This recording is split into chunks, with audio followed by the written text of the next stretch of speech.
கிடைக்க ஆசை சீரியல்ல அடுத்து வர எபிசோட்ல இந்த மாதிரியான ட்விஸ்ட் எல்லாம் இருக்க போகுதுங்கிறத இந்த வீடியோல பார்க்கலாம். ரொம்பவே கோபமா திட்டிட்டு இருக்காங்க ரோகிணி அவங்க அம்மா கிட்ட. இங்க பாருமா, என்னுடைய வாழ்க்கையை ஒட்டு மொத்தமா புதைச்சிடலான்னு சொல்லிட்டு தான் நீ இப்படி எல்லாம் பண்ணிட்டு இருக்கியா, எதுக்காக இப்படி பண்ணிட்டு இருக்க, சொல்லுமா சொல்லுன்னு சொல்லிட்டு ரொம்பவே கோபமா பேசிட்டு இருக்காங்க. இதை கேட்ட உடனே இல்ல அப்படியெல்லாம் கிடையாது, எனக்கு என்ன பண்றதுன்னு தெரியல, அவங்க கேட்டாங்க அதனாலதான் இப்படி பண்ண, மற்றவங்கள பற்றி ரொம்பவே கவலை தான், உன் பொண்ணோட லைஃப் எப்படி போனாலும் அதை பற்றியெல்லாம் நீ கவலைப்படவா போகிற, ஏன்னா நீ அப்படிதாம்மான்னு சொல்லிட்டுலாம் ரொம்ப கோவப்படுறாங்க. இங்கே பாருமா, அவங்களுடைய நம்பரை ஒட்டு மொத்தமாக நீ நம்பரை பிளாக் பண்ணி வைக்கிற, இல்லைன்னா என்ன பண்ணுவேன்றது எனக்கே தெரியாது நல்லா சொல்லி ரொம்பவே கோவப்படுறாங்க. கோவப்படாதடி, நான் கண்டிப்பாக நம்பரை பிளாக் பண்ணிடுறேன், இதுக்கெல்லாம் நீ கோவப்படாமல் இரு நல்லா சொல்லிட்டு பேசிட்டு இருக்காங்க. இதை கேட்டதும் சரின்னு சொல்லிட்டு இப்போ ரொம்பவே ஃபீல் பண்ணிட்டு இருக்காங்க. எல்லா பிரச்சனையும் என்னை தேடி மட்டும்தான் வருது, அதை தவிர வேற எந்த ஒரு பிரச்சனையும் வருதில்லைன்னு நல்லா சொல்லி ரொம்பவே வருத்தமாகவும் ஃபீல் பண்ணியும் பேசிட்டெல்லாம் இருக்காங்க. அடுத்ததா பாட்டியோட ஊருக்கே எல்லாரும் கிளம்பி போயிடுறாங்க. அண்ணாமலையை பார்த்ததும் பாட்டி ரொம்பவே சந்தோஷப்படுறாங்க. அண்ணாமலை எப்படி இருக்க வா பண்றாங்க. இங்க பாருமான்னு சொல்லிட்டு மீனாவை காட்டுறாங்க. மீனாவுக்கு கால் அடிபட்டிருக்கு, அதனால ரொம்பவே கேர்ஃபுல்லா இருக்காங்க. பாட்டி எப்படி இருக்கீங்க பாட்டி, நல்லா இருக்கீங்களா நல்லா சொல்லி கேட்குறாங்க. நான் நல்லா இருக்கேன், நீ நல்லா இருக்கியா நல்லா சொல்லி கேட்டு ரொம்பவே ஃபீல் பண்ணி எல்லாம் பேசிக்கிட்டெல்லாம் இருக்காங்க. பாட்டின்னு சொன்னதும் என்ன மீனா முத்து நல்லா உன்னை பார்த்துக்கிறானான்னு சொல்லிட்டு கேட்குறாங்க. அதுக்கு என்ன நல்லா தான் பார்த்துக்கிறாருன்னு சொல்கிறதுக்கு முன்னாடி, ஏன் பாட்டி நான் என்ன கொடுமைப்படுத்துவேன் நீங்கள் நினைக்கிறீங்களா, நான் கொடுமையெல்லாம் படுத்த மாட்டேன்னு நல்லா சொல்லி பேசிட்டெல்லாம் இருக்காங்க. கண்டிப்பாக கொடுமைப்படுத்த மாட்டேன்னா இருந்தாலும் சும்மா கேட்டு தெரிஞ்சுக்கணும்னு சொல்லிட்டெல்லாம் ரொம்பவே சந்தோஷமாக எல்லாரும் பேசிகிட்டு இருக்காங்க. ரோகிணி வந்தாங்களா இல்லையான்றது தெரியல, நம்ம எதுக்கும் கால் பண்ணி பார்க்கலான்னு சொல்லிட்டு மகேஷ்க்கு கால் பண்ணுறாங்க. மகேஷ் வந்துட்டாங்கன்னு சொன்னதும் ரொம்பவே ஃபீல் பண்ணிட்டு, எனக்கு இந்த ஃபெஸ்டிவல் வந்தாவே ஏதோ ஒரு பிரச்சனை வந்த மாதிரி எனக்கு ஒரு ஃபீல் ஆகுதுன்னு சொல்லிட்டு ரொம்பவே ஃபீல் பண்ணி பேசிட்டெல்லாம் இருக்காங்க. இதை கேட்ட உடனே என்ன பண்ணுறதுன்னு தெரியாம ஒரு பக்கம் ரொம்ப வருத்தத்தில், இங்கே பாருடி நீ எங்கேயும் வெளியே தயவு செஞ்சு போகாத இரு, ஏன்னா யாராவது பார்த்துருவாங்களோ, எங்களுடைய ஊர் 3 கிலோமீட்டர் டிஃப்ரெண்ட் தான் இருக்கு, ஒரு வேலை பார்த்தா என்ன நடக்கும் ஏது நடக்கும் இதை நினைச்சு எனக்கு வேற ரொம்ப பயமா இருக்கு, அதனால எது ஒன்றும் தெரியாம நீ எது ஒன்றும் மூவ் பண்ணாதன்றாங்க. சரிடின்னு பேசிட்டு இருக்கும் போதே ஒரு சாமியார் மாதிரி இருக்காங்க, இங்க ஏன் போயிடு போயிடு அவ்வளவுதான் ஊரு தெரியாதா ஆயிடுவா அப்படி இப்படின்னு சொல்லிட்டு ஏதேதோ பேசிட்டு இருக்காங்க. உடனே நம்ம ரோகிணி ஏன் என்னடி ஆச்சுன்னு சொல்லிட்டு கேட்குறாங்க. உடனே நடந்த விஷயத்த சொல்றாங்க. சரி சரி இங்க இருக்காத, நீ கிளம்பிடு, அதே மாதிரி பத்திரமா இருன்னெல்லாம் சொல்லிட்டு சொல்றாங்க. சரி நான் பார்த்துக்கிறேன்னு சொல்லிட்டு அங்கேருந்து கிளம்பி போயிடுறாங்க. அடுத்ததா பார்த்தீங்கன்னா இப்போ காய்கறி எல்லாம் வழியிலே இருக்கு, அதை பார்க்காத முனைச்சு ஐயோ பாம்புன்னு சொல்லிட்டு கத்துறாங்க. பாட்டி ஏண்டா பாம்புக்கும் புடலங்காவுக்கும் கூட உனக்கு வித்தியாசம் தெரியலையா, என்னடா இதுன்றாங்க. வீட்டுக்கு பாம்பு வந்ததுல இருந்தே அவன் அப்படிதான் பயந்துட்டு இருக்கான் நல்லா சொல்லி பேசிக்கிட்டு ரொம்பவே ஃபீல் பண்ணிட்டெல்லாம் இருக்காங்க. நீங்க எல்லாரும் எனக்கு சந்தோஷம் தான், பரிகாரம் செய்யறதுக்கான என்னமோவோ அதை பண்ணலாம் நல்லா சொல்லிட்டு பேசிட்டு இருக்காங்க. சரி அதுக்கான வழி என்னவோ அதை செய்யலான்னு சொல்லிட்டெல்லாம் ரொம்பவே சந்தோஷமா பேசிக்கிட்டெல்லாம் இருக்காங்க. இப்ப நான் வேற அங்க போகணும், என்ன பண்றதோ தெரியலையேன்னு சொல்லிட்டு ரோகிணி ஒரு பக்கம் திங்க் பண்ணிட்டு இருக்காங்க.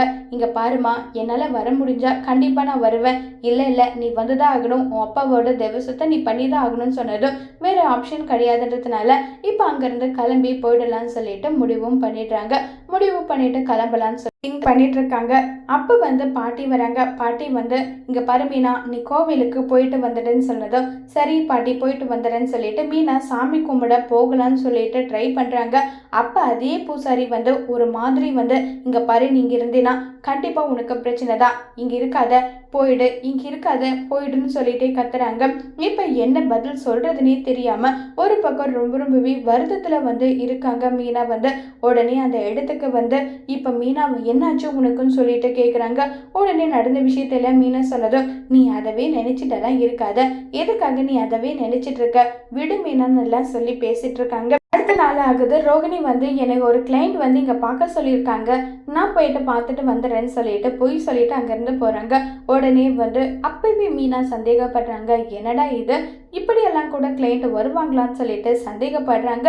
முத்துக்கிட்டேயும் போயிட்டு மீனா வந்து சொல்கிறாங்க, ஏங்க இவங்க பேசுகிறது எனக்கு ரொம்பவே சந்தேகமாக இருக்குங்கன்னு சொல்லிட்டு சொன்னாலும் அதை பற்றியெல்லாம் வந்து எந்த கவலையும் வேண்டாம் விடுன்னு சொல்லிட்டெல்லாம் பேசிக்கிட்டு ரொம்பவே ஃபீல் பண்ணிட்டெல்லாம் இருக்காங்க.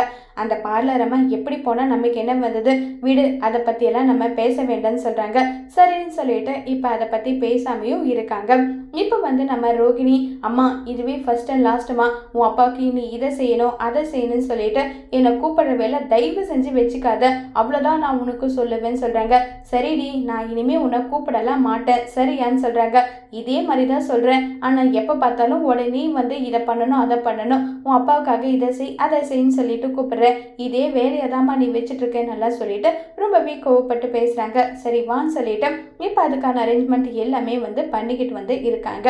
இப்போ வந்து பார்த்திங்கன்னா இப்போ நம்ம மீனா அதே கோவிலுக்கு பாம்பை வீட்டுக்குள்ளே நுழைஞ்சதுன்றதுனால பரிகாரம் செய்யலாம் சொல்லிட்டு இப்போ வராங்க. பரிகாரம் செய்யறதுக்காக அப்போ வந்து தண்ணி எடுத்துகிட்டு வரணும்னு சொன்னதும் தண்ணி எடுக்கிறதுக்காக போகலான்னு சொல்லிட்டு போகும்போது உடனே வந்து பார்த்திங்கன்னா ரொம்பவே மீனா ஷாக் ஆகுறாங்க. என்னன்னு பார்த்தா அங்கே வந்து நம்ம ரோகிணி இருக்காங்க. ஆனால் கல்யாணின்ற மாதிரி எல்லாம் பேர் சொன்னதும் இதை கேட்டு ரொம்பவே பயங்கரமாக வந்து ஷாக் ஆகுறாங்க. என்னடா நடக்குதுங்கன்னு சொல்லிட்டு ரொம்பவே வந்து ஷாக் ஆகுறாங்க. உடனே அங்கே மீனா வந்ததும், இங்கே பாரு தயவு செஞ்சு எதுவும் ஒன்றும் சொல்லாத, நான் என்ன சொல்ல வரேன்றதை கேளுன்னு சொன்னால் கூட நீ என்னடி சொல்கிறது நான் என்னடி கேட்குறது, இப்போவே போகிறேன் போயிட்டு என்ன பண்ணுறேன்னு மட்டும் பாருன்னு சொல்லிட்டு ரொம்பவே கோவப்படுறாங்க. ப்ளீஸ் மீனா நான் சொல்கிறத கேளு மீனா ப்ளீஸ் மீனான்னு சொன்னால் கூட அதெல்லாம் முடியவே முடியாதுன்னு சொல்லிட்டு ரொம்பவே பிடிவாதமாக இருக்காங்க. இப்போ போயிட்டு நேராக விஜயா கிட்ட வந்து, நீங்கள் இவ்வளோ நாளாக வந்து உங்கள் மருமகன்னு சொல்லிட்டு தலையில் தூக்கி வச்சு கொண்டாடிட்டு இருந்தீங்க ஆமாம் தானே, ஏன் அவளை தூக்கி வச்சு கொண்டாடுறது உனக்கு ஏதாவது பிரச்சனையா? ஆமாத்த பிரச்சனை தான், அவங்க உங்களை நல்லா ஏமாத்திருக்காங்க அது உங்களுக்கு தெரியுமான்னு சொல்லிட்டு கேட்குறாங்க. என்ன சொல்கிறீங்க புரியலன்னு சொல்லிட்டு சொன்னதும் உடனே வந்து நான் என்ன விஷயத்த பார்த்தேன் தெரியுமான்னு சொல்லிட்டு எல்லா விஷயத்தையும் சொல்கிறாங்க. இங்கே பார் நீ என்ன சொன்னாலும் உடனே அதை நம்பிக்க வேண்டிய அவசியம்லாம் எனக்கு கிடையாது, அதை நான் நம்பவும் மாட்டேன்னு சொல்கிறாங்க. எனக்கு தெரியும் அத்தை நீங்கள் நம்ப மாட்டீங்கன்றது எனக்கு நல்லாவே தெரியும், அதனால தான் உங்ககிட்ட வந்து இப்படி வந்து நான் சொல்லிக்கிட்டு இருக்கேன். அவங்க ரொம்பவே தப்பானவங்க, ரோகிணியை நீங்கள் தப்பாக நினச்சிட்டு இருக்கீங்க, ரோகிணி ரொம்பவே கேவலமானவன்னு சொல்லிட்டு எல்லா உண்மையுமே சொல்கிறாங்க.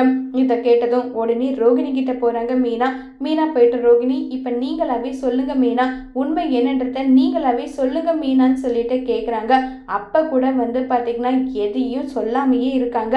இப்போ நானே சொல்லட்டுமான்னு சொல்லிட்டு ரோகிணிக்கு ஏற்கனவே கல்யாணம் ஆகிட்டு குழந்தை இருக்குன்னு சொல்கிறாங்க. இதை கேட்டதும் ரொம்பவே ஷாக் ஆகுறாங்க. என்ன ஏதாவது கனவு இது கண்டுட்டு வந்து சொல்லிட்டு இருக்கியா, என்ன கனவு கண்டிருக்க சொல்லு நல்லா சொல்லி கேட்குறாங்க. ரோகிணி சொல்ல முடியுமா முடியாதான்னு சொல்லி கேட்டால் கூட ரோகிணி வாயவே திறக்காம அமைதியாகவே இருக்காங்க.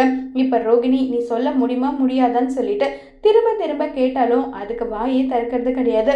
அவங்க சொல்ல மாட்டாங்க அத்தை, எல்லாம் எனக்கு தெரியும், நான் வந்து இதை வந்து நிரூபிக்கிறேன், அப்போவாது நீங்கள் நம்புவீங்களா நான் பார்க்குறேன்னு சொல்லிட்டு இப்போ மீனா வந்து சொல்கிறாங்க.